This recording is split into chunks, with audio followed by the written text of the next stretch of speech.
Around about the age of 45, my eyesight started to get worse and I couldn't see small print, which is really irritating. But I didn't want to wear glasses because I thought once you start wearing glasses, your eyes will get worse. I'm still not sure whether that's true or not really, but a lot of people think it is. But I started carrying around this sort of Sherlock Holmes magnifying glass with me so that if I got into trouble, I could just pull it out and do something. But I didn't need glasses apart from that. So I went out for a date with this girl, first date. I went to this restaurant. It was really dim lights, tiny print. I couldn't see a damn thing. So I started reaching in my pocket to get my magnifying glass out. And she said to me, by sheer coincidence, she said to me, have I got something in my eye? So I said, I'll have a look, like that. And she was like, whoa, where'd that come from? I said, I was in the Boy Scouts. I'm always prepared for anything. Anyway, we carried on dating for a long time after that, so I guess it didn't do any harm. But the eyes got worse and worse. Eventually, I had varifocals, and I had like 15 pairs of glasses all over the house. I could never find one of them, you know, the kind of thing.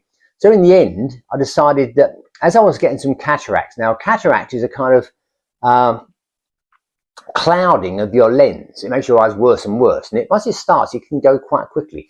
So they offer me cataract surgery where they actually go inside your eye. I'm not talking about contact lenses here. You go inside your eye, pull out your lens and put a plastic one in its place and then sew it back up, sort of thing. And amazingly, it only takes 20 minutes to do it.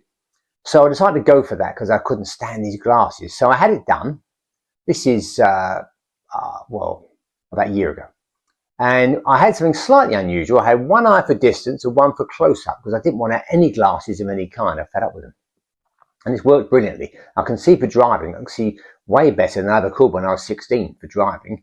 And for close-up, I can see tiny print. So I never need any glasses. It's really good. If you think about having it done, I would recommend it, unless you have some medical reason why it's going to be difficult. But for most people, if you're healthy, it works very, very well. The only downside is with this special close-up one, I can see everybody's wrinkles, but I guess that's the price you have to pay. Actually, I was sitting there waiting for the operation, and the lady next to me, I thought I'd be polite. And I said, are you having an eye operation? She said, yeah. I said, and what are you having? She said, I don't know. And I thought, that's really bizarre. You're going to have someone cut into your eye and do something, but you don't know what they're doing or why they're doing it or anything. I found it very odd because I'm the other way around. I have to know all the side effects, all the risks. And anyway, it worked brilliantly. So I can now see everything. So if you're thinking of having it done, you're worried, I would say, based on my experience, and it is very low risk, you know, statistically, it's less risky than laser, and laser's not that risky. So it's pretty good. So I would go ahead and have it done and forget all about glasses. Thanks for listening.